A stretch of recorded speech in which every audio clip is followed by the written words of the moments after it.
Ok, hola con todos. Yo soy Adrián Duque, soy debatiente de la USFQ, aunque ya me gradué de la universidad y hoy les voy a explicar un poco sobre cómo debatir sobre tecnología. Este taller es interesante porque va a enfocarse más que todo en conocimiento específico que he notado que a veces falta dentro de los debates de tecnología sobre inteligencia artificial, sobre nuevos medios en Internet y sobre todas esas cosas. Bueno, yo me gradué de Ingeniería en Sistemas el año pasado y este año voy a comenzar un máster en inteligencia artificial a finales del año. Entonces, pues eso es todo sobre mí. Llevo debatiendo desde el 2018 y pues he estado en un chingo de torneos y el logro que más me emociona es el de haber breakado cuarto en CEMUDE de este año.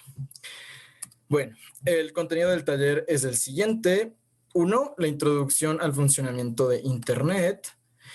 Dos, la seguridad en Internet.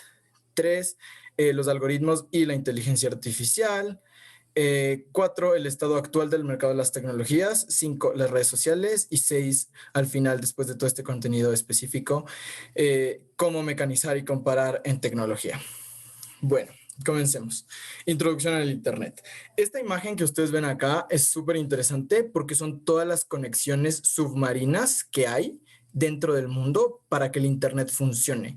Cada uno de estos cables pasan por tubos enormes de un diámetro gigante que hacen que todo el mundo se pueda conectar. Así funciona el Internet, es una red enorme de computadoras conectadas y así es como todos los datos llegan a ustedes. Hay cables literalmente para casi cualquier parte del mundo. Este mapa únicamente muestra los cables submarinos. Obviamente hay muchísimos cables dentro del continente, pero es una breve idea para que se hagan una concepción de más o menos cómo funcionan las redes en Internet. Bueno, el primer tema va con respecto a las cookies y es que creo que uno, primero lo pidieron en el formulario de UNED y segundo, creo que es un tema que muchos como a veces lo sobreimpactamos. Entonces, ¿qué son las cookies? ¿Cómo funcionan? ¿Y qué es lo que de verdad pueden hacer? Pues nada, las cookies solo son un fragmento de texto que el servidor, o sea que la página web puede guardar en el disco duro de tu usuario. Sí, en tu computadora puede guardar un pedacito de texto.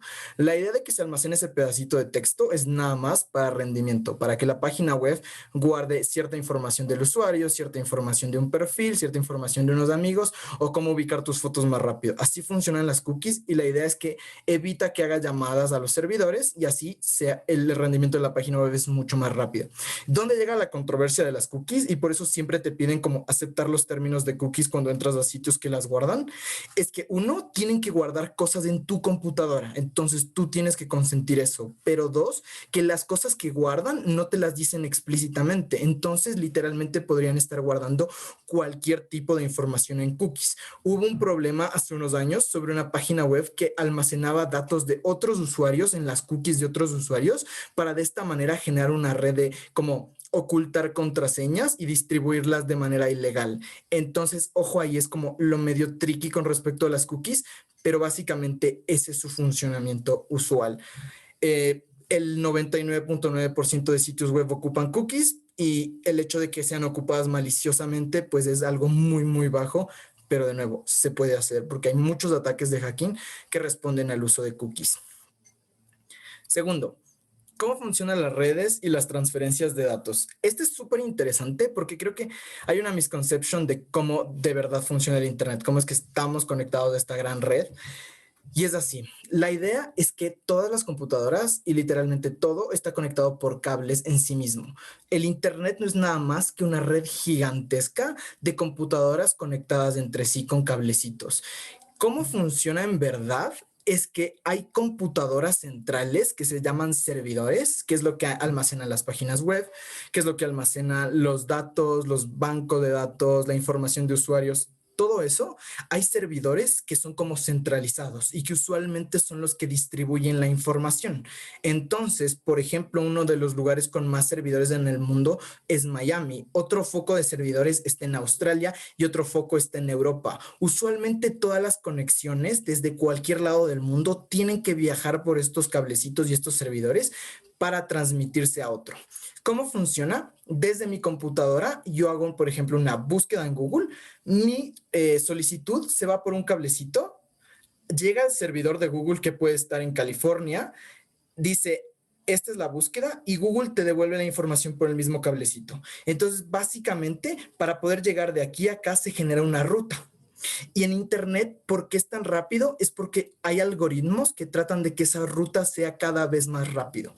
Entonces la información viaja en pequeños paqueticos. Es como que tu búsqueda o los resultados de Google se lo encoge en una caja y eso se lo manda por el cable. Y eso es todo lo que viaja por el Internet. Esto es súper importante porque solo el emisor y el receptor son los adecuados para encriptar y desencriptar esa información, para saber qué es lo que se solicitó y para saber qué información te voy a retornar. El problema es que toda la información que circula por esta macro red puede ser traqueada. ¿A qué me refiero con que puede ser traqueada? Estos paqueticos tienen información del destino, tienen información de qué dirección salieron, o sea, tu dirección IP. Tu dirección IP no es nada más que como tu dirección de casa, pero en Internet. Eso quiere decir que saben desde qué país nacieron, desde qué ciudad lanzaron la solicitud y a dónde se va a dirigir. Eso pasa con todos los paquetes que se lanzan en Internet. Estos paquetes pueden ser solicitudes a Google, pueden ser publicaciones en Facebook, pueden ser publicaciones en Twitter, lo que sea. ¿Por qué es medio peligroso esto y por qué es importante saber cómo funciona verdaderamente esta transferencia de datos? Es que estos datos pueden ser interceptados. Sí, hay muchos ataques de hacking que se consisten en escuchar una red de comunicaciones entre ti y el servidor de Google o el servidor de Facebook, por ejemplo, y capturar estos paquetitos. Si bien es cierto que solo hay un mecanismo para desencriptarlos, que es quien lo haya pedido, estos ataques pueden usarse para falsificar identidades, para ponerse en el medio y para capturar datos de otro tipo de personas.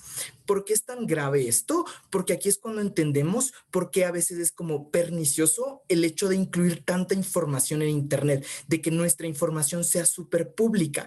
Hay mil y un maneras de saber solo con tu rango de IP, o sea, con el numerito del IP, que es como tu dirección en Internet, quién eres, en dónde vives, en qué ciudad estás y por poco en dónde está tu casa. Esa información es completamente pública para todo el mundo en Internet y puede ser capturada dentro de esta red enorme. Entonces, ojo ahí, es súper importante para entender cómo porque a veces hay debates sobre la libertad en Internet, sobre qué tan espiados estamos en Internet, y entonces así es más o menos cómo funciona. Pero de nuevo, todo tiene que estar conectado en cablecitos y pues el Wi-Fi ya funciona de otra manera, pero la idea es esa. El Wi-Fi también manda paquetes, pero los paquetes siempre tienen que viajar a los servidores y hacer peticiones para que te devuelvan datos. Esto es súper importante porque después vamos a hablar sobre cómo funciona la Deep Web y la Deep Web se banca muchísimo en estos principios de la red y la transferencia de datos.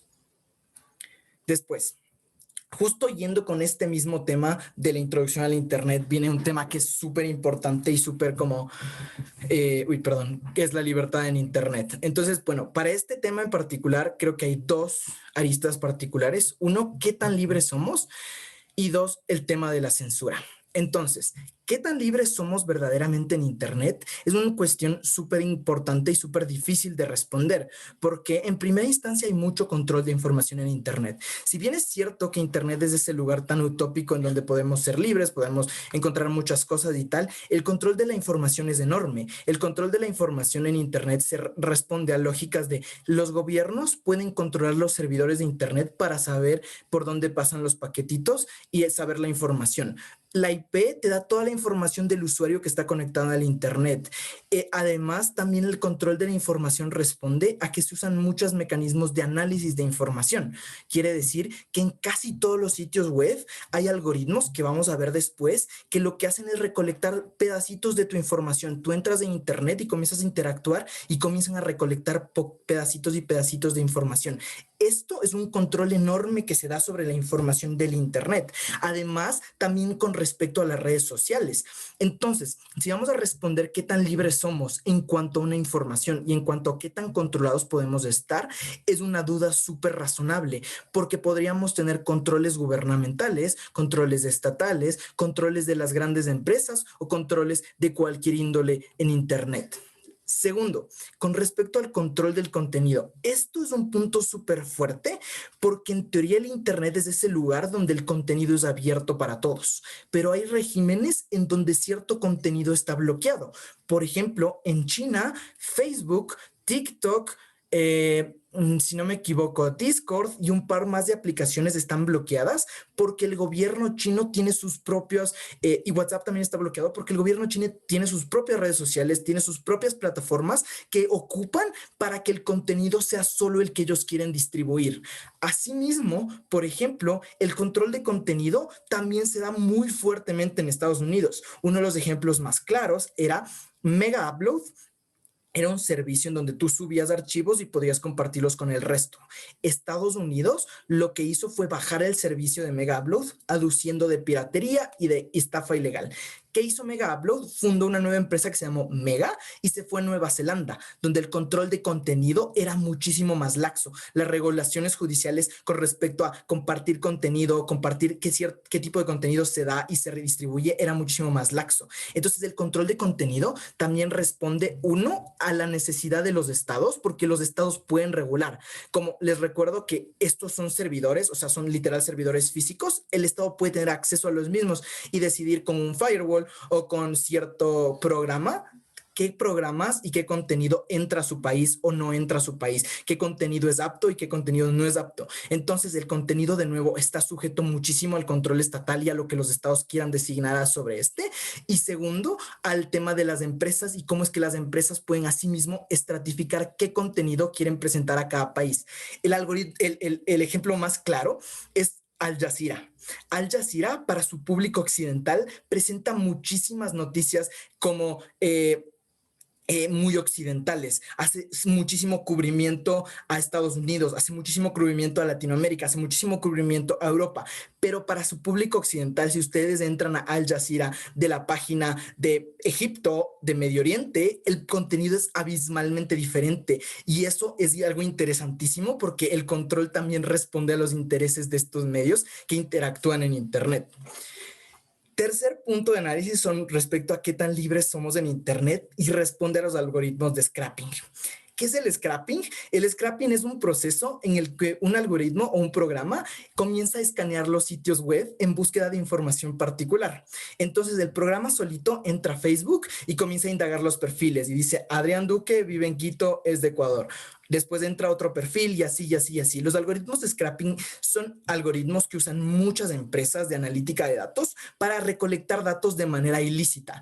Pero lo interesante de estos algoritmos en particular es que no tienen un control porque lo único que hacen es escanear el sitio web y como chupar la información de todo lo que van viendo y esa información la guardan y la procesan. De nuevo, la pregunta aquí con respecto a la libertad en Internet responde a nosotros estamos otorgando esta información, pero nosotros aceptamos los términos de Facebook. Pero igual hay muchos otros programas y muchas otras compañías que usan este scrapping que consiste solo en analizar los sitios web y comienzan a extraer nuestra información porque nuestra información se vuelve completamente pública cuando está en Internet. El cuarto punto con respecto a qué tan libres somos en Internet responde a que todo lo que vemos, decimos y oímos en Internet puede ser interceptado. Y esto es real. Puede ser interceptado mediante estos hackeos en donde hay una persona en el medio e interrumpe la conexión entre el cliente y el servidor. Puede ser interceptado por el gobierno, el Estado. Puede ser incluso interceptado por Facebook e Instagram. Esto es importante porque actualmente, no sé, si ustedes abren su red de su WhatsApp y entran a cualquier contacto, les va a decir código de verificación tal y no sé cuál. Esto es importante porque WhatsApp está garantizándote encripción y te está garantizando que aunque te intercepten tu información, esta no va a poder ser leída. Sin embargo, no todas las aplicaciones te garantizan eso y no todas las páginas web te garantizan eso. Toda la información que navega en Internet es pública, es como que está navegando en un mar y puede ser interceptada cuando quiera. Y esto también es súper interesante porque todo lo que vamos a ver ahorita va a responder necesariamente a la necesidad de por qué surge la Deep Web. El quinto punto de análisis con respecto a qué tan libres somos en Internet responde a algo de lo que ya hemos hablado antes con respecto a los medios de comunicación. Los medios de comunicación en Internet tienen intereses muy particulares. Usualmente tienen que alcanzar sus públicos objetivos. Ellos tienen poder sobre el contenido que te van a mostrar, tienen poder sobre en qué tipo de geolocalización quieren mostrarte cierto contenido. Ahí entra súper claro el algoritmo de Al Jazeera.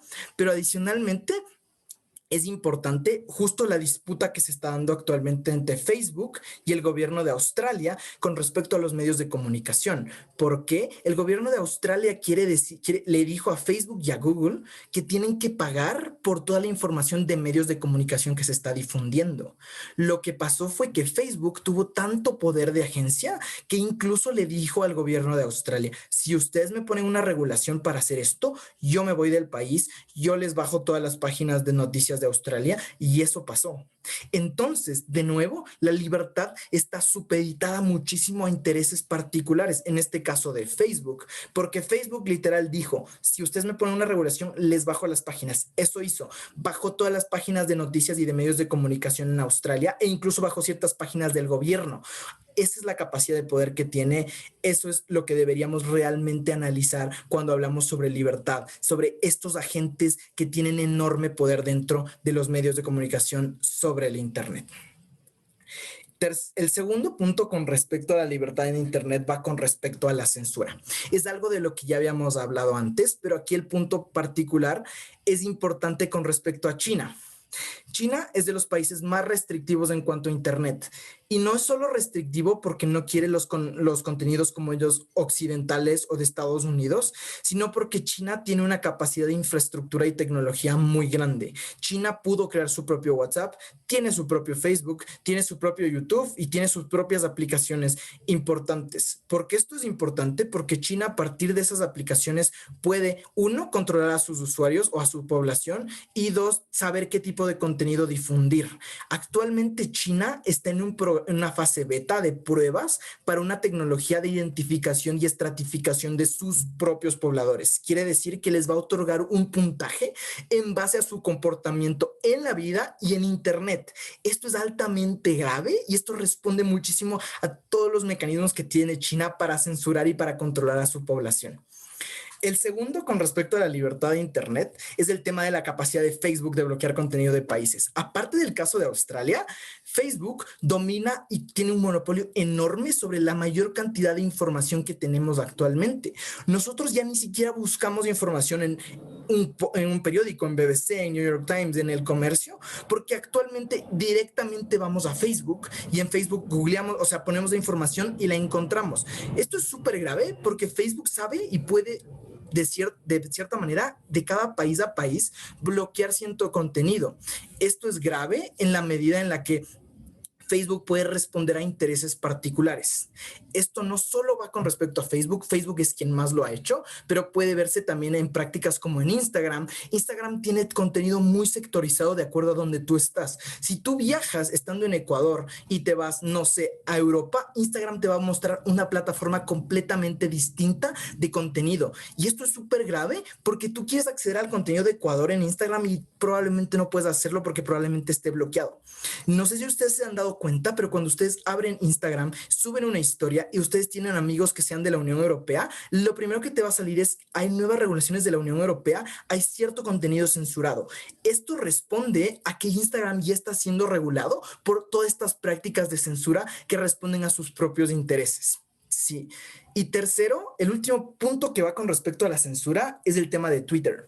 Y es que Twitter es una herramienta política enorme. Twitter comenzó con la idea de ser una plataforma únicamente para mensajes cortos y tal, pero se convirtió en una herramienta en donde los políticos comienzan a publicitar sus propias campañas, donde los políticos hacen muchísima campaña demagógica. Y es súper importante porque Twitter tiene una política como muy laxa en cuanto a qué contenido bloquear. Es muy diferente a Facebook, por ejemplo, o a Instagram. En Twitter, si ustedes buscan, van a encontrar porno explícito. Y es porque Twitter, sus políticas de contenido son súper laxas. En Twitter tú puedes ver muchos mensajes de hate, puedes ver muchos mensajes de aprecio y muchos mensajes de desprecio.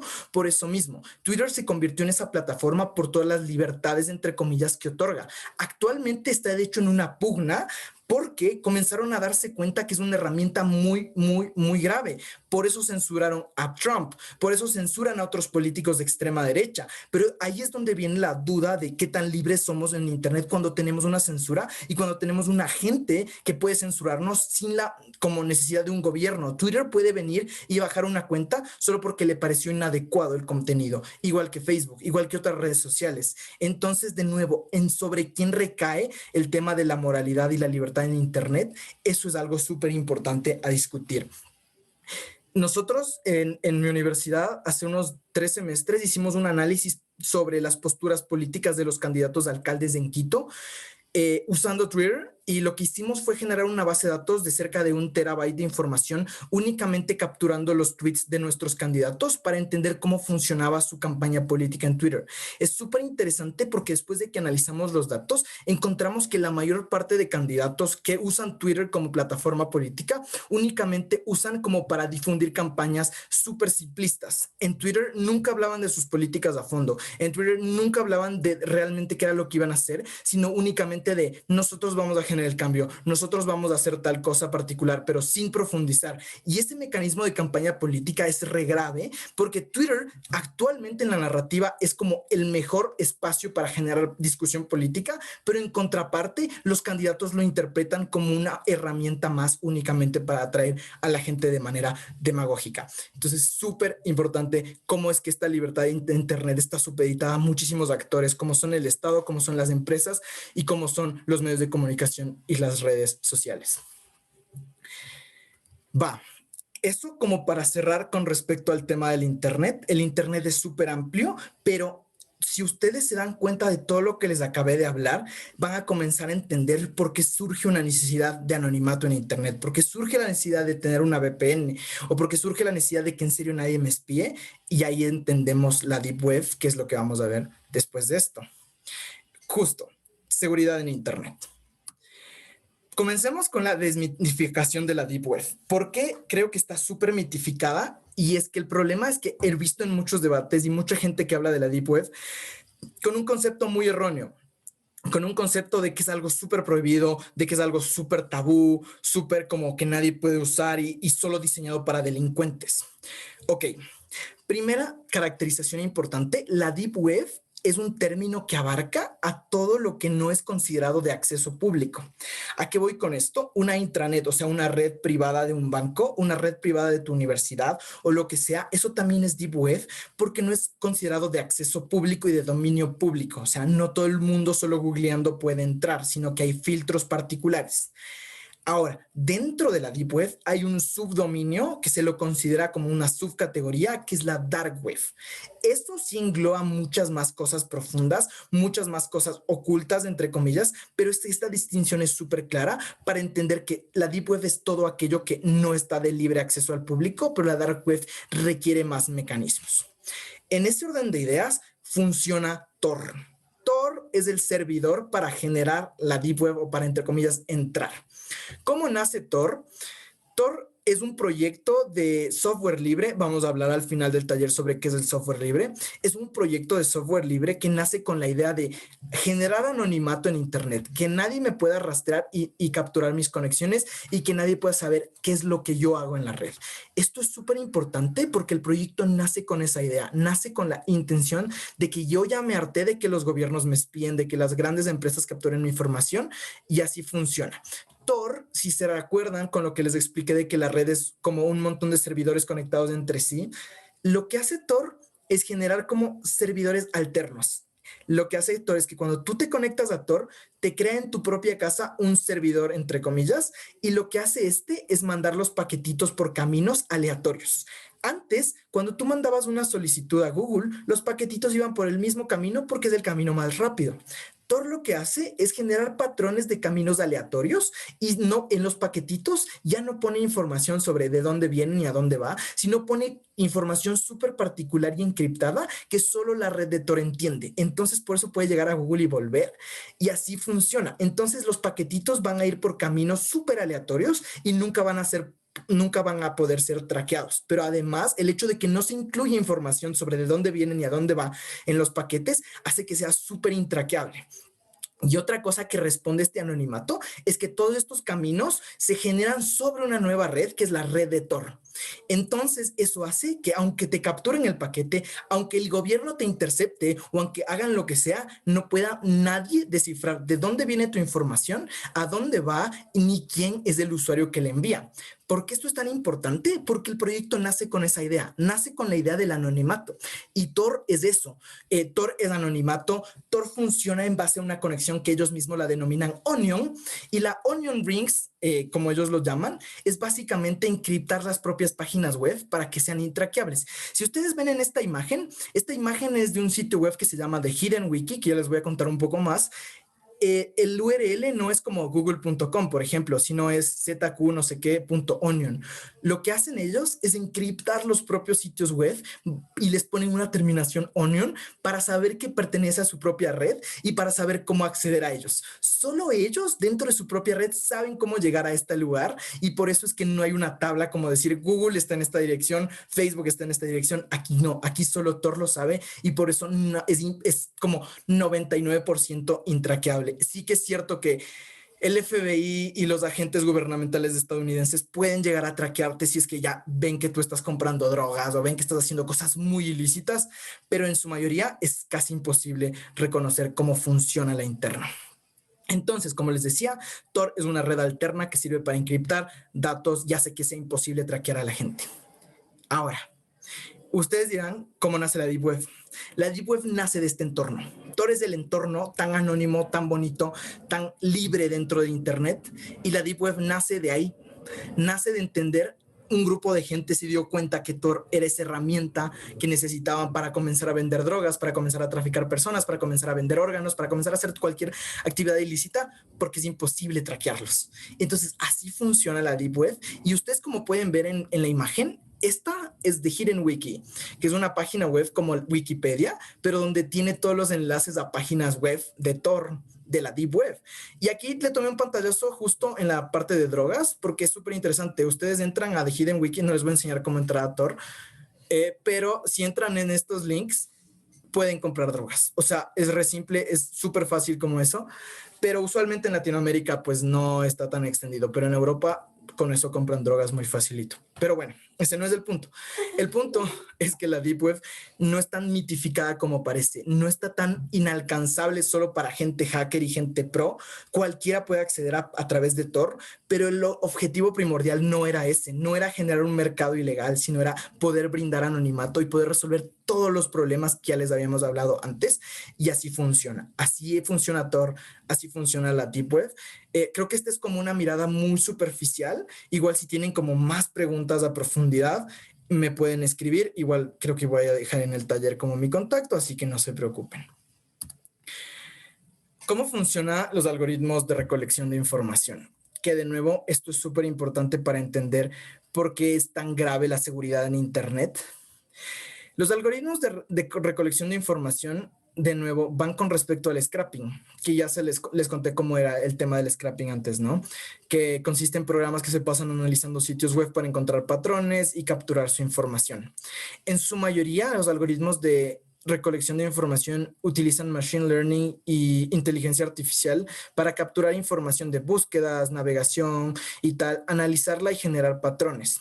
Se usan redes neuronales de aprendizaje automático para predecir cómo la gente va a actuar y tal.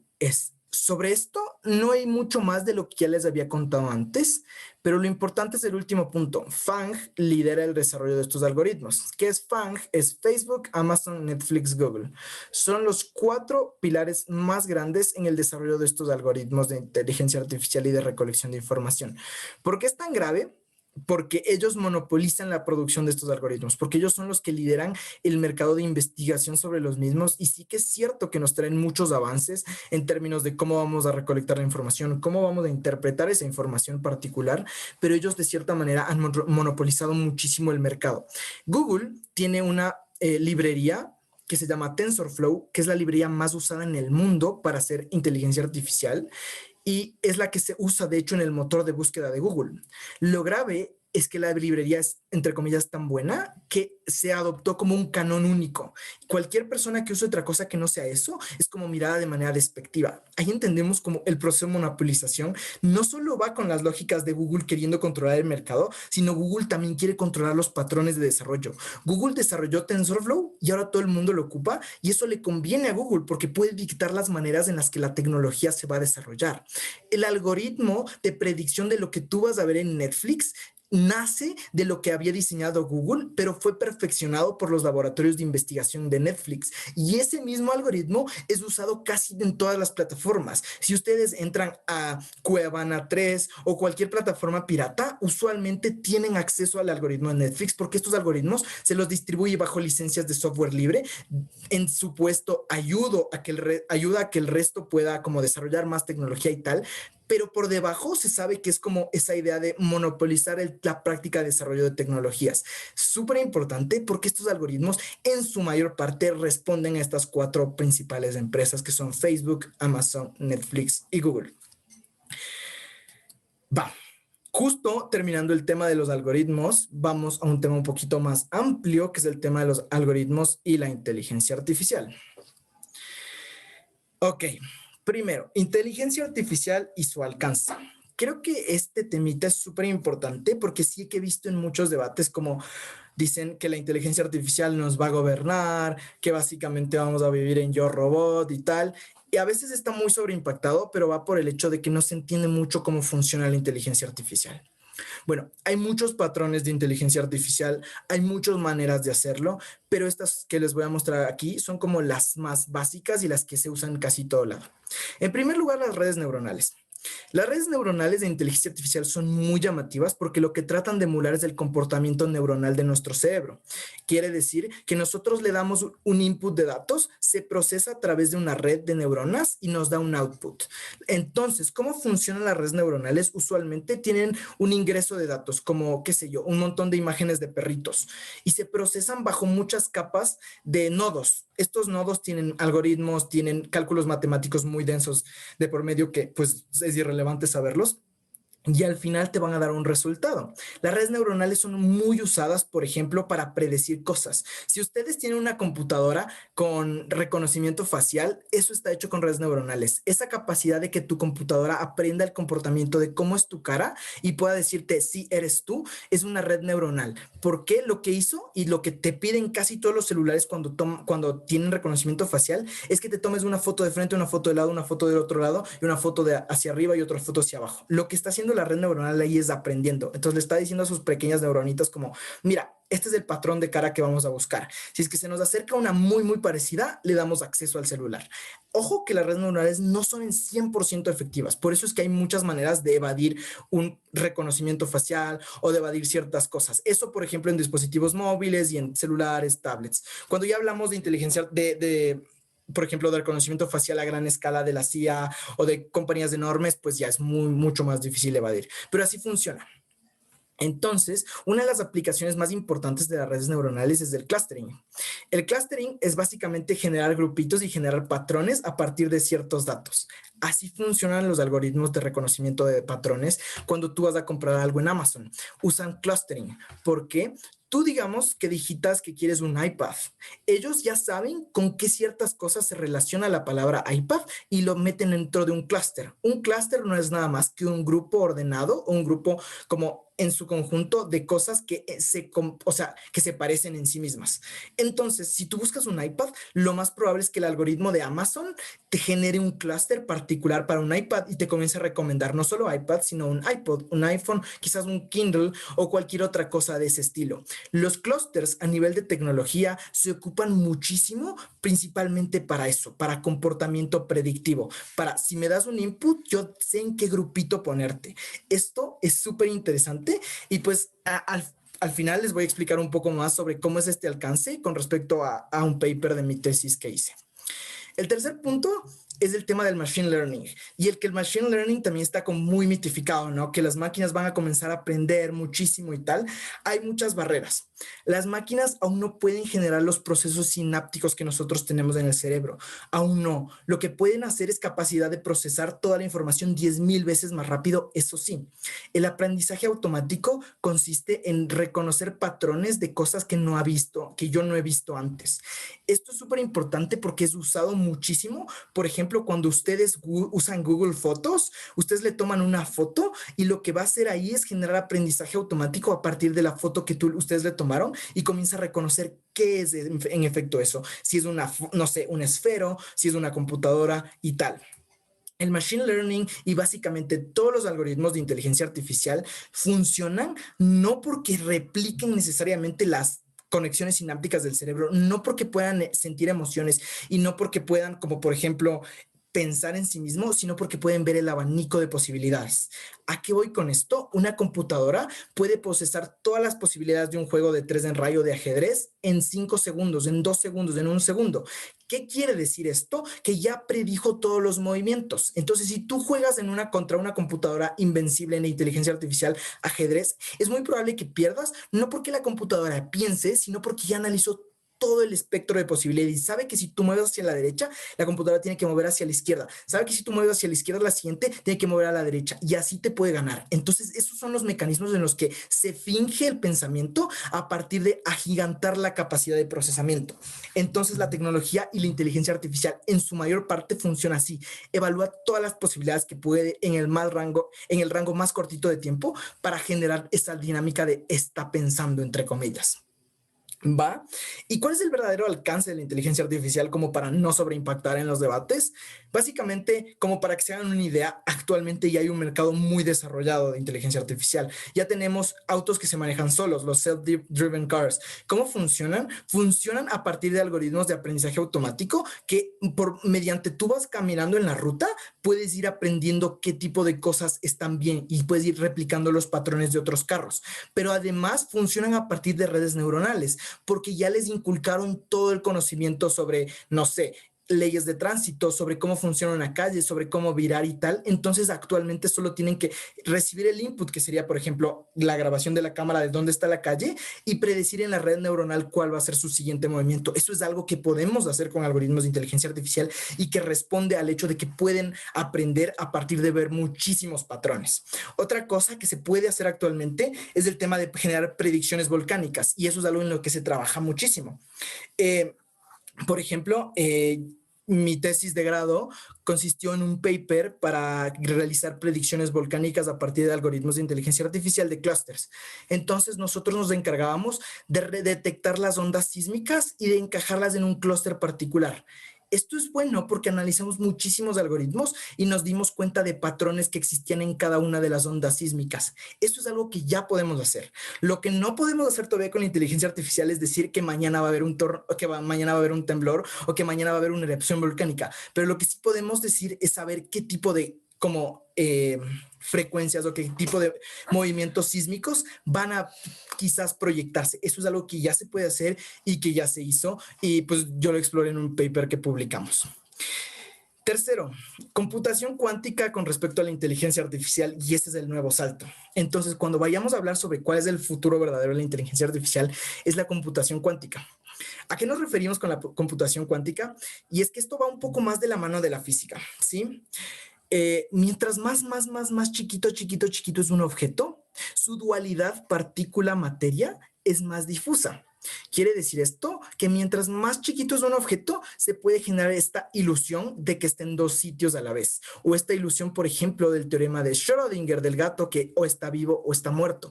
Esto funciona a dimensiones micro, súper enanas. No me acuerdo cuáles exactamente, pero este es el futuro de la inteligencia artificial. La computación cuántica responde a eso. Responde a poder estar en varios estados de la materia al tiempo y poder predecir muchísimo más rápido todas las cosas.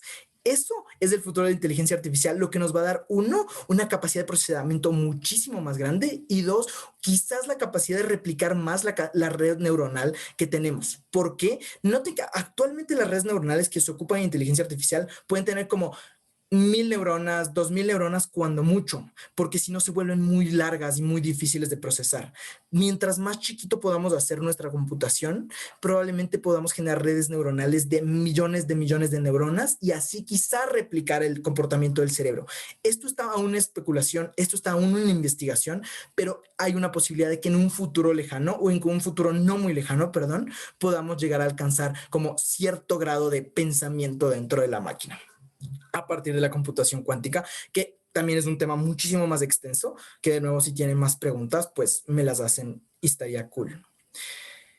Ahora, todo esto es súper importante a la hora de generar un debate para evitar decir cosas como que la inteligencia artificial nos va a dominar de aquí a 100 años o que la inteligencia artificial nos va a dominar de aquí a 10 años.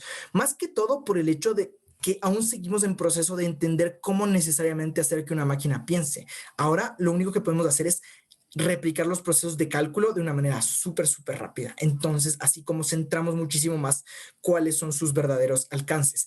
Una cosa súper chévere de esto, y es que aquí va un debate clásico que ha habido sobre inteligencia artificial, es que la inteligencia artificial aprende de todos los patrones que tú le das. Históricamente, o sea, la mayor parte de la historia de la humanidad ha sido clasista, segregacionista y racista antes del siglo XV, desde el siglo XVIII, la mayor parte de datos que tenemos demuestran eso. Es súper pernicioso cuando nosotros queremos generar algoritmos de inteligencia artificial que aprendan únicamente esos datos, porque podemos derivar en programas que sean de cierta manera racistas, que sean de cierta manera segregacionistas, sin que sea nuestra intención, por la propia propiedad de los datos que tenemos en la historia. Entonces, por ahí siempre puede ir un debate sobre entender hasta qué punto este aprendizaje no razonado que le estamos dando a las máquinas puede beneficiarnos o puede perjudicarnos en la medida de los datos que tenemos. Y ya, este tema muere ahí, es súper importante, pero es igual, si tienen más dudas con respecto, es súper importante que me las hagan. Vamos ahora con otro tema que pues es súper tricky también, que es el tema del estado actual del mercado de la tecnología. ¿Y por qué puse esta foto de Fang? Porque Fang actualmente domina el mercado. O sea, todo lo que es tecnología, Facebook, Amazon, Netflix y Google lo dominan de una u otra manera. Es un oligopolio súper descarado, pero lo vamos a ver mucho más a profundidad. Entonces, en primer punto de análisis con respecto a las empresas dominantes. 1, el control. El control de mercado que tienen estas empresas es enorme. Facebook, Google, Amazon, Netflix, quizá Microsoft también, no solo tienen un control y una cuota de mercado dentro de sus nichos tecnológicos, sino que tienen una ampliación enorme. Por ejemplo, Facebook tiene prácticas de adueñarse todo el mercado de las redes sociales. WhatsApp era una startup independiente. Cuando Facebook se dio cuenta que WhatsApp estaba creciendo monstruosamente, lo que hizo Facebook fue absorberla. La compró por 100 millones o algo así y la absorbió. Instagram, lo mismo. Instagram no era de Facebook. ¿Qué pasó? Facebook se dio cuenta del crecimiento y el potencial riesgo de tener un rival y ¿qué hizo? Lo absorbió. El control de mercado que tienen es enorme, no solo por la capacidad económica que tienen, sino por la capacidad de presión. ¿Por qué? Miren que Facebook se dio cuenta que Snapchat estaba creciendo brutalmente, pero Snapchat no se quiso vender a Facebook. ¿Qué hizo Facebook? Replicó las historias en Instagram. Ustedes, si se dan cuenta, los stories de Instagram son una copia de Snapchat y lo hizo para que sus usuarios no vayan a Snapchat. Es una práctica de competencia desleal enorme que genera Facebook. Facebook, si no lo puede absorber, si no se lo puede comprar, lo va a terminar por matar. Eso ya hizo con Snapchat, eso ya hizo con Instagram, eso ya hizo con WhatsApp. Y eso ha hecho que Facebook sea constantemente acusado, por ejemplo, de prácticas monopólicas y que se ha llevado a senados tanto en la Unión Europea como en Estados Unidos. Otra práctica interesante la tiene Google, y es que Google, para controlar y monopolizar el mercado, ustedes se han dado cuenta que actualmente casi todo lo que buscan en Google te lo va a proveer el mismo Google. Si ustedes buscan un cronómetro, lo más probable es que ya no tengan que entrar a onlinecronometro.com, sino que Google te despliegue un cronómetro. Si ustedes buscan, no sé, cualquier información particular como Semude, Google ya no solo te va a salir el link de Semude acá en Wikipedia, sino te va a salir un cuadrito con la información resumida. ¿Qué es lo que hace Google ahí? Lo que hace es que se está garantizando que no salgan de su nicho, que no salgan de su página y que no entren a otras páginas. Lo que está haciendo Google es monopolizando su mercado y monopolizando y mostrándoles toda la información. Google también fue acusado de prácticas monopólicas a partir de esto. Fue perseguido por el propio Wikipedia diciéndoles como, hey, nos estás quitando toda la visualización porque estás cogiendo nuestro propio contenido y lo estás poniendo en tu página de inicio para decir que les estás mostrando información. Y como la gente es muy simplista, lo que hace es únicamente tomar esa información. ¿Qué otra cosa hace Google súper interesante? Es que comienza a poner arriba, porque tiene el control, todo lo que a ellos les conviene. Si tienen sponsors, si tienen, no sé, gente que les paga o lo que sea, las ponen arriba. Si ustedes, por ejemplo, buscan viajes o buscan Wingo o buscan cualquier aerolínea, antes de la página principal de esa aerolínea, de LAN, de Wingo, de lo que sea, les van a salir anuncios de despegar.com, anuncios de viajes.com, porque esas son páginas que le generan réditos a Google, que le pagan a Google por estar ahí. Y como Google tiene todo ese control del mercado, puede hacerlo y nadie le dice nada. Este control de las empresas dominantes también se ve súper fuerte con respecto a Amazon, por ejemplo. Amazon, y esto va un poco ligado al tema de la moción de Semude, Amazon tiene prácticas en las que, por ejemplo, se da cuenta que un producto está creciendo mucho y lo que hace es, uno, o llega a un acuerdo con la persona que está vendiendo ese producto como para que le dé más ganancias y así darle más visualización, o dos, replicar el producto porque Amazon tiene la capacidad. Amazon tiene muchísimas fábricas y muchísimas retailers solo en Estados Unidos con los que puede o replicar el producto o bien encontrar una persona o una empresa que lo venda más barato y así darle más visualización. Además, Amazon cuando encuentra una empresa o un producto que está compitiendo directamente con sus propios productos, lo que hace es simplemente bajarlos en la lista de búsqueda. Son prácticas de control de mercado que las empresas dominantes hacen constantemente y nosotros no somos conscientes porque somos súper conformistas en ir a la primera página de Google, ir a la primera página de Amazon, ir a la primera página de cualquier otra cosa y nos quedamos ahí. En segundo, con respecto al control político. El control político del grupo dominante de las empresas, como FANG, como Microsoft, responde a que muchas de las políticas en cuanto a desarrollo tecnológico responden a sus necesidades particulares. China y su política internacional responde a lo que Huawei quiere. Porque Huawei, o sea, cuando Estados Unidos se peleó con China, lo que hizo fue bloquear Huawei, porque se dio cuenta que Huawei era una competencia enorme para las empresas dominantes. Huawei respondió sacando su propio sistema operativo, sacando su propia tienda de aplicaciones y sacando su propio nicho de tecnología. Súper importante porque las empresas dominantes pueden hacer esto. ¿Y por qué se dio este bloqueo a Huawei? No fue porque el gobierno de Estados Unidos, entre comillas, tenga miedo del espionaje, porque ellos también lo hacen. Fue porque se dio cuenta que su cuota de mercado de la empresa más valiosa en tecnología en Estados Unidos, que era Apple, estaba comenzando a caer significativamente porque Huawei ofrecía productos de una calidad casi igual a la de Apple y por un precio significativamente menor. Este control nace de la presión de una empresa como Apple, que también domina muchísimo el mercado. En cuanto al control económico, pues ahí, perdón por el typo, en cuanto al control económico, estas empresas dominantes, además de todo lo que pueden acceder, tienen un control súper fuerte con respecto a las políticas que quieren hacer. El poderío que tiene Facebook para dictar nuevas como órdenes, entre comillas, responde a la capacidad de dinero que tienen. El control económico de Facebook, de Google, de Amazon, de Netflix, de Microsoft, de Apple es enorme y pueden generar muchísimas presiones. Por eso es que Apple lo que hizo fue llevar sus fábricas a Bangladesh, porque así les salía mucho más barato y evadía todos los controles fiscales. Súper importante eso. Y finalmente, con respecto al control en estas empresas dominantes, llega el tema del desarrollo de tecnologías. ¿Por qué es tan importante? Porque ya les había hablado antes que actualmente el desarrollo de tecnologías está centralizado por estas empresas. Los nuevos algoritmos de inteligencia artificial fueron desarrollados por Google. Los nuevos algoritmos de construcción de software fueron desarrollados por Facebook con React.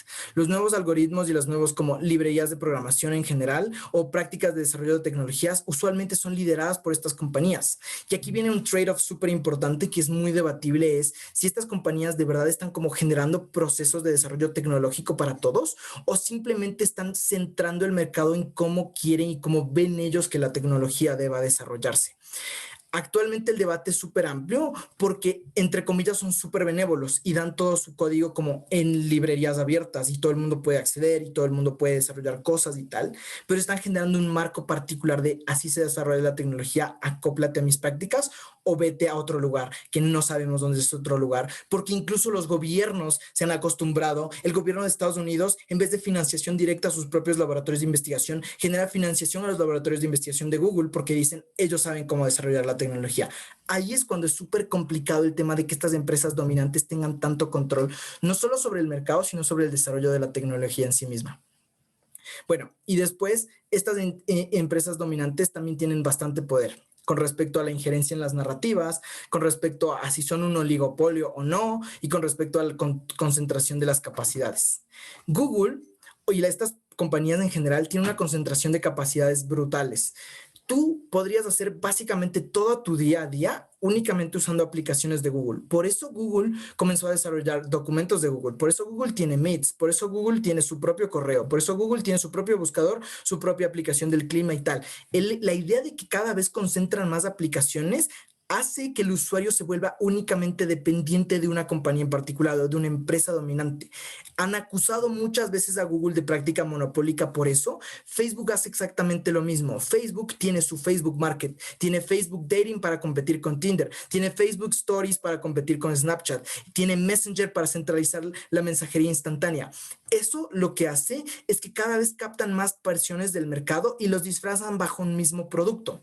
Por eso es muy común ver mociones o ver como debates en donde decimos si es que es ético o no dividir toda esta concentración de capacidades de Google en subempresas o en subconglomerados para de cierta manera quitarle todo el poder, porque es súper peligroso que una sola compañía como Google centralice todo lo que un usuario hace en un mismo día en Internet, y no solo en un usuario, sino que se repliquen millones de usuarios dentro de la red. Ahí es cuando llega como el debate de si es que en verdad es un oligopolio o no, y es que en parte puede parecer que sí sea un oligopolio porque controla no solo el desarrollo de nuevas tecnologías, sino controla el día a día de las personas, en qué aplicaciones usamos. Y es que yo sí les invito a buscar todas las aplicaciones que ustedes ocupan. Lo más probable es que sean o bien partners de una de estas aplicaciones como Facebook, Amazon, Google, Netflix y Microsoft, o bien estas empresas sean dueñas de las mismas. Entonces el oligopolio existe cuando la competencia es casi nula. Es muy poco probable actualmente entrar dentro del mercado de la tecnología, dentro del mercado de las aplicaciones o dentro del mercado de nuevas cosas, porque lo más probable es que Google te baje o que Facebook te compre o que generen prácticas desleales para quitarte del camino. Entonces ahí entendemos como lo peligroso que puede llegar a ser todo este oligopolio que se genera al entorno de las tecnologías. Y luego, un poco más de conocimiento así específico, que es algo que les había dicho antes con respecto al software libre. El software libre es una de las cosas maravillosas que ha hecho que el Internet avance y que las tecnologías crezcan. El software libre es básicamente pedacitos de programas, aplicaciones, frameworks, software en general, que se distribuye de manera gratuita para que todos los usuarios puedan usar, para que todos los usuarios puedan crear nueva tecnología con el mismo, y es básicamente súper importante. Yo les puse una foto de un pingüinito porque es mi sistema operativo favorito, es Linux. Linux es uno de los sistemas operativos más usados en el mundo y nace del software libre. Linux actualmente está en el 90% de dispositivos del mundo. ¿Por qué? Porque Linux es la base de los teléfonos Android. Linux está en casi todos los servidores del mundo y Linux es completamente gratuito. Cualquier persona puede bajarse Linux de internet e instalarlo en su computadora y tener un sistema operativo súper bueno corriendo de manera gratuita, sin tener que pagar licencias a Microsoft, sin tener que pagar licencias a Apple. Esto es súper importante porque además de que es gratuito, el código es libre. Quiere decir que cualquier persona con mero conocimiento de programación puede entrar, ver el código, cambiar cositas, adaptarlo a su gusto, subir cambios, subir mejoras, y eso ha hecho que el entorno colaborativo de desarrollo de tecnologías sea súper grande y se rompe ese patrón hegemónico de solo la empresa puede desarrollar y se vuelva hacia la gente que también conoce código que pueda desarrollar nuevas tecnologías. ¿Qué es el problema de este software libre? Y es que actualmente está quién lo controla y quién lo crea, usualmente responde a las empresas más grandes. Actualmente las librerías más enormes de software libre son creadas y mantenidas por Google, son creadas y mantenidas por Facebook. Lo pernicioso aquí es que te dan una licencia, pero la licencia depende de muchas cosas. Depende de estas empresas hasta cuándo quieran darte la licencia, hasta cuándo puedes usarlo gratuitamente. Y el problema llegó recientemente cuando cuando Google, en una de sus librerías más grandes de desarrollo de tecnología, quiso comenzar a cobrar. Chrome está basado en una librería de Google. Y lo que hizo Google es decir, bueno, esto era software libre, yo lo voy a comenzar a cobrar. Lo grave es que muchísimas otras empresas, muchísimas otras startups y muchísimas otras personas usaron ya ese código dentro de sus propios programas, dentro de sus propios desarrollos de nuevas tecnologías, y ahora tienen que ceñirse a lo que Google quiera decir o no.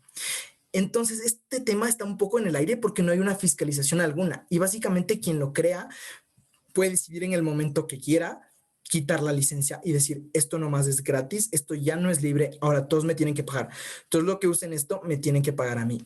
Súper grave porque se crean narrativas de entendemos si quizás Facebook, Google y todas esas compañías no desarrollan software solo porque o no desarrollan nuevas tecnologías solo porque les parece chévere, sino porque entienden que tal vez tienen un mecanismo de coerción y de control a futuro, porque pueden tener injerencias sobre el mismo.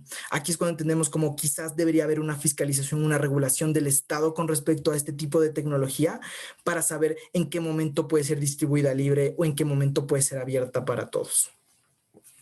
Y ya, eso es con respecto a este tema y casi todo lo que habíamos visto antes responde mucho a estas dinámicas porque muchas empresas grandes actualmente de tecnología están apuntándole a este target porque entienden sobre el control que pueden tener a futuro. Un siguiente punto dentro de este taller responde necesariamente al tema de las redes sociales. Y es que las redes sociales casi siempre salen en todos los debates. Salen en debates de narrativas, salen en debates de medios de comunicación, salen en debates sobre el Internet, salen en debates de tecnología en particular. ¿Y por qué es tan importante entender cómo funciona? Porque usualmente creemos que las redes sociales son como una aplicación más y ya, y no es así.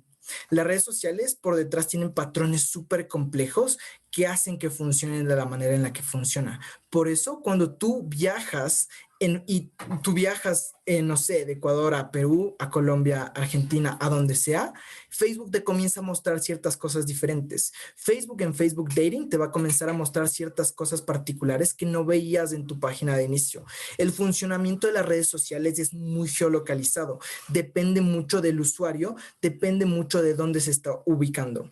Y cómo funciona es con todo lo que les habíamos hablado antes, con el tema del scrapping, con el tema de algoritmos de predicción del usuario y de todo eso.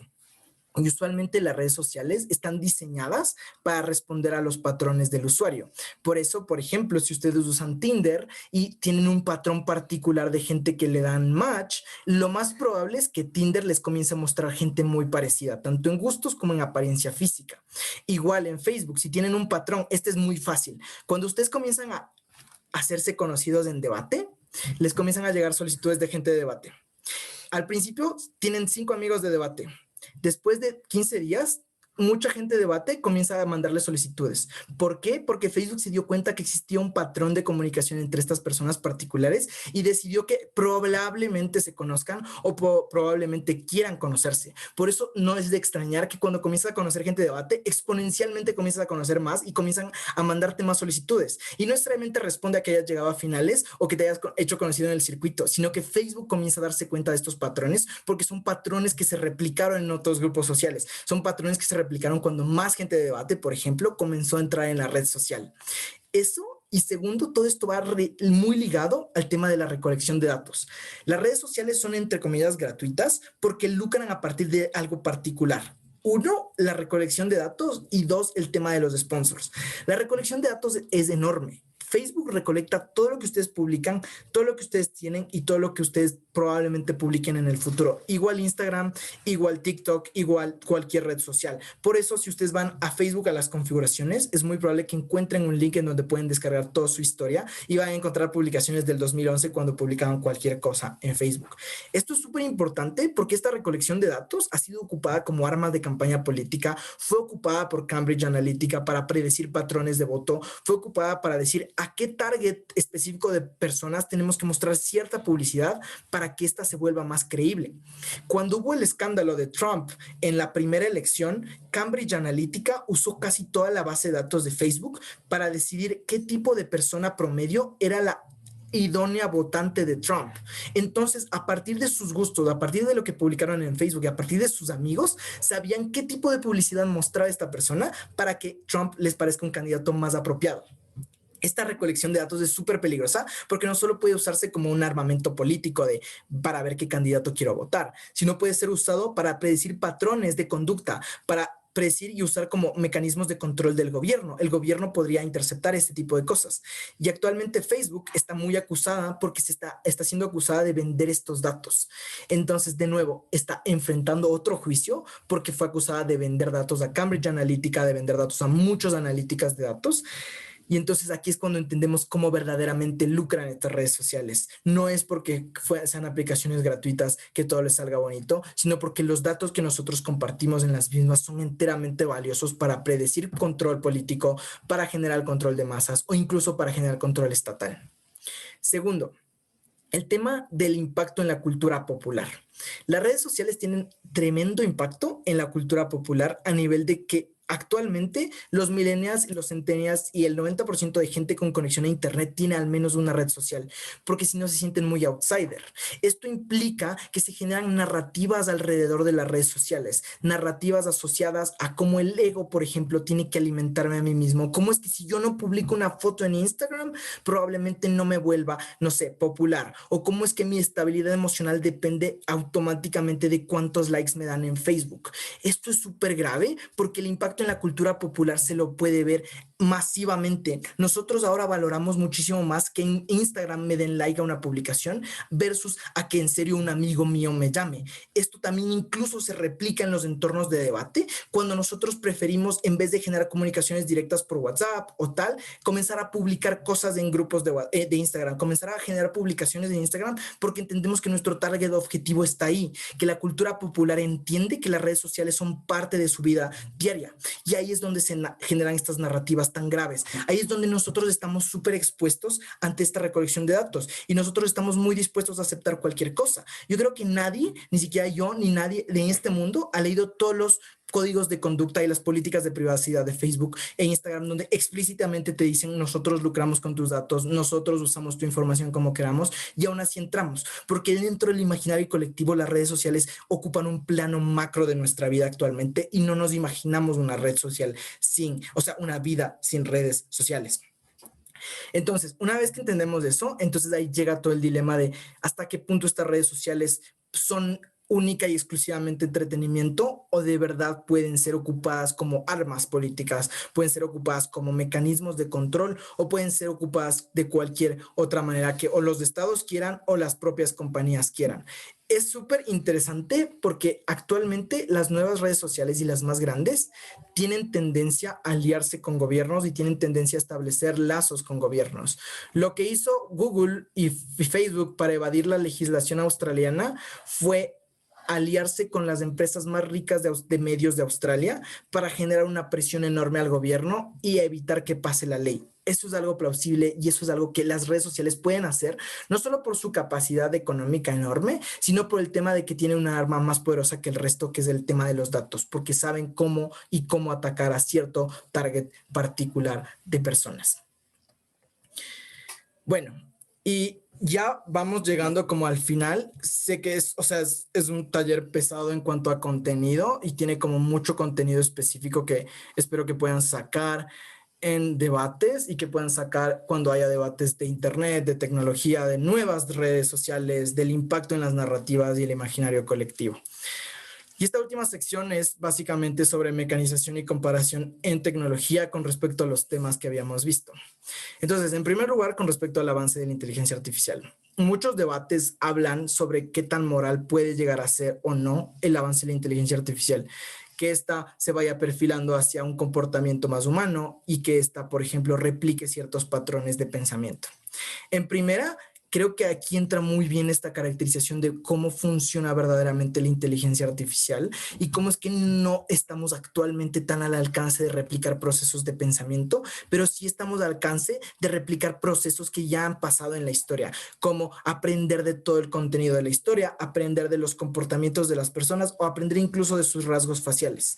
El avance de la inteligencia artificial va con respecto a 3 mecanismos particulares. El primer mecanismo responde a la necesidad de la misma. Muchos de los debates de inteligencia artificial dejan muy por de lado la necesidad de la misma.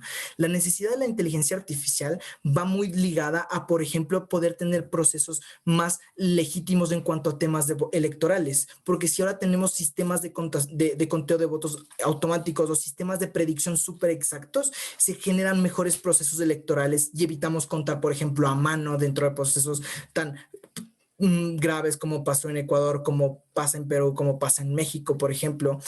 Otra cosa que va muy de la mano con respecto a los mecanismos del avance de la inteligencia artificial es el tema de cómo es que esta puede llegar de cierta manera a suplir la mano de obra de las personas o a suplir como muchas fuentes de trabajo. Creo que esto en parte puede ser cierto y mucha de la inteligencia artificial puede ya actualmente desarrollar trabajos mecánicos, trabajos muy simples como, no sé, poner llantas, como ensamblar autos, ensamblar cosas particulares, pero deja muy por de lado el análisis humano de, por ejemplo, resolver ecuaciones, de, por ejemplo, analizar política pública o de, por ejemplo, no sé, dictar una sentencia.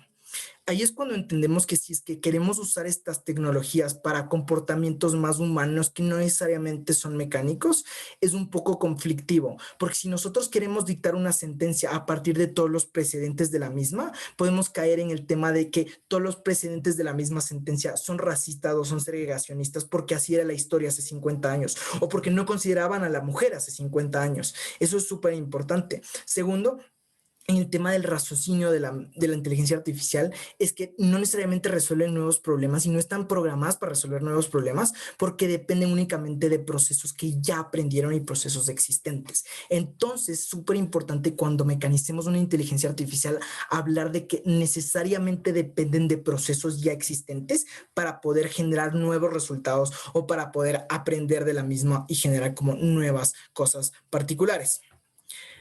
En segundo, creo que es súper importante el tema del impacto de las empresas grandes. Esto es algo que ya venimos hablando todo el rato, y es que el impacto de las empresas grandes en la tecnología va mucho más allá de un aspecto meramente económico o un oligopolio, sino va más con el respecto al tema del control mediático que tienen, de cómo pueden decir qué narrativas mostrar a qué cierto grupo geolocalizado, qué contenido compartir a cierto grupo, adicionalmente todo el impacto económico que pueden llegar a tener, o sea, cómo es que pueden usarse como armas políticas. Entonces, el impacto de las grandes empresas creo que se puede mecanizar básicamente en tres aristas particulares. Uno, su impacto cultural. ¿Cómo es que dentro de la cultura popular las empresas grandes acaparan la mayor cuota de mercado y responden y hacen que el público responda a lógicas que ellos quieren? No solo con aspectos económicos, sino con aspectos comportamentales. Yo puedo decidir qué es lo que quiere mi público a partir de lo que estas empresas grandes comienzan a desarrollar. Segundo impacto súper importante de las empresas grandes con respecto al tema del control. El control que tienen va por respecto a líneas políticas, de cómo es que estas pueden generar mecanismos de coerción política, de cómo su propio análisis de datos puede generar nuevos patrones de conducta política, o incluso cómo pueden ser armas de control político de sus propios estados, de cómo es que los estados pueden restringir ciertas empresas grandes, o cómo es que estas empresas grandes pueden aliarse de cierta manera con empresas grandes económicas o con estados para generar control sobre o la población o sobre el mercado. Y la tercera arista importantísima son respecto a las empresas grandes, es cómo es que están monopolizando el desarrollo de la tecnología. Es algo que usualmente no se habla mucho, pero que es muy importante, porque el monopolizar el desarrollo de la tecnología y que Google te diga cómo tienes que crear nueva tecnología, que Facebook te diga así se crean nuevas cosas, es súper grave porque ahora tenemos un camino completamente definido por estas empresas grandes. Entonces creo que ese mecanismo va muy de la mano, no solo para decir que las empresas grandes pueden ser malas en sí mismo, sino que pueden estar definiendo cosas particulares. Y de la contraparte, ver cómo estas empresas grandes quizás nos pueden generar muchísimos más avances que si dependerían enteramente del Estado, no se darían. Entonces, por ahí puede generar un punto de choque súper fuerte y cómo es que incluso, aunque estén muy caladas dentro del imaginario colectivo y de la cultura pop, la mayor parte de veces se vuelven un pilar clave de nuestra vida y cómo es que muchas partes y muchas interacciones sociales de la actualidad no podrían darse si no existirían estas empresas grandes y estas empresas enormes de las redes sociales. El tercer punto de análisis con respecto a este tema de mecanizar y comparar la tecnología va con respecto a la Deep Web y su funcionamiento.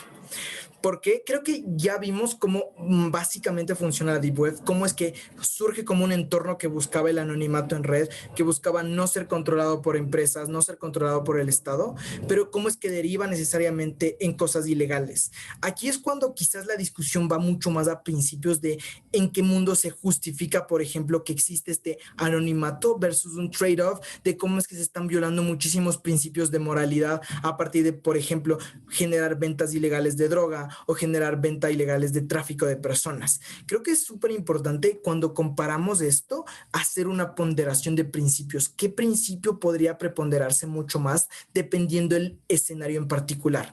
¿Por qué más principios que praxis? Porque creo que la Deep Web en praxis va a seguir existiendo y va a seguir como generando los mismos impactos particulares. Pero el principio siempre va a preponderar si es que yo prefiero una autonomía, una libertad y evitar que me controlen y regulen versus todos los principios morales que pueden darse a partir de un entorno no controlado. ¿Por qué? Porque Tor es un entorno no controlado que no tiene leyes, que no tiene amos, que no tiene policías y que básicamente permite que sus usuarios hagan lo que quieran.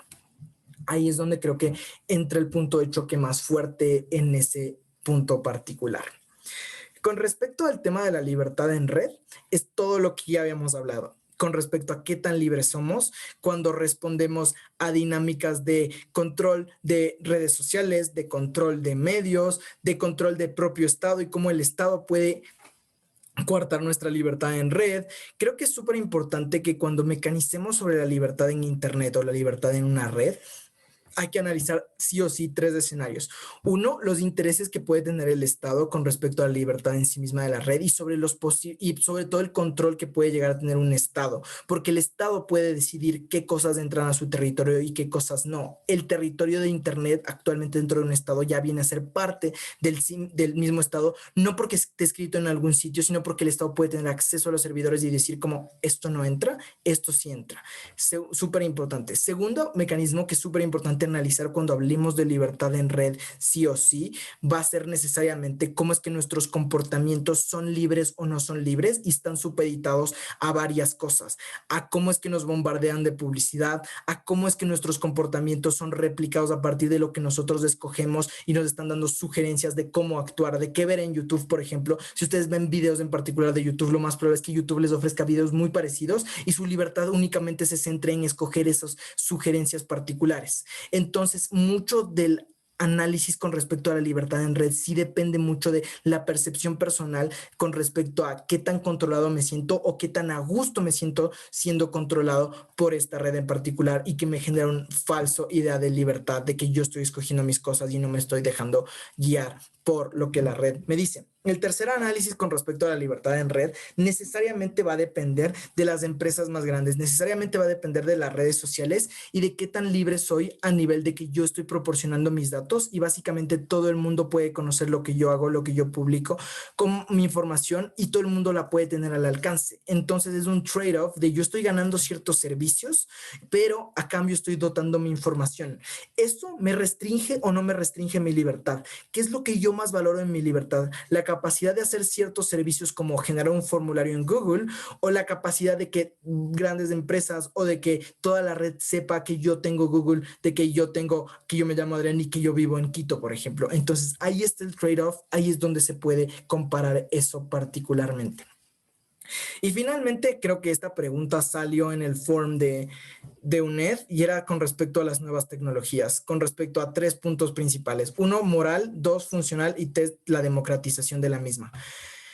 ¿Por qué esto es importante? Porque muchos de los debates de las nuevas tecnologías van en la línea de qué tan moral es, por ejemplo, crear nuevas inteligencias artificiales que reemplacen trabajadores esenciales, o qué tan funcional es crear nuevas tecnologías que actualmente no resuelvan patrones particulares y problemas muy simples de la vida, o qué tanto estas nuevas tecnologías se van a democratizar. Creo que todos estos análisis, los dos primeros sí se pueden ponderar tanto en principios de como la moralidad y en qué lado podríamos demostrar mejor un principio, pero el tema de la democratización es algo súper importante, porque actualmente la tendencia es que todo se está yendo hacia el Internet, todo se está yendo hacia las redes y todo está copado de nuevas tecnologías y se está generando este patrón como ficticio de que todo está siendo democratizado.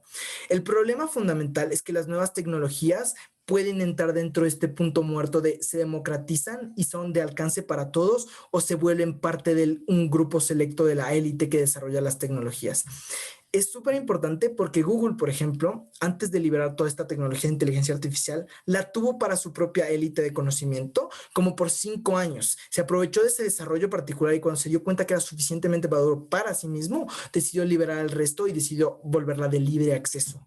Entonces, esta democratización no se sabe si depende necesariamente de factores como que avanzaron y se crearon nuevas tecnologías y se volvieron accesibles para todos, o depende de factores externos como el Estado se dio cuenta de nuevas tecnologías, las quiere mantener para sí mismo, o las grandes empresas quieren como cooptar estas nuevas tecnologías para sí mismos. Creo que el debate puede ir con respecto a eso, sobre si la democratización, uno, es viable y dos, se va a dar o se ve preponderada por ciertos intereses. Y aunque se dé, porque esta puede ser importante, por ejemplo, para todas las personas o para las personas que incluso no tienen acceso a Internet, ¿cómo es que podríamos preferir un trade-off de no generar tantos avances en nuevas tecnologías, pero comenzar a dotar a las personas de estas tecnologías carentes en sus zonas? Porque hay muchas zonas sin conexión, por ejemplo, en las zonas rurales de Ecuador, en las zonas rurales de Latinoamérica, hay muchas zonas que aún ni siquiera tienen acceso a las tecnologías primordiales.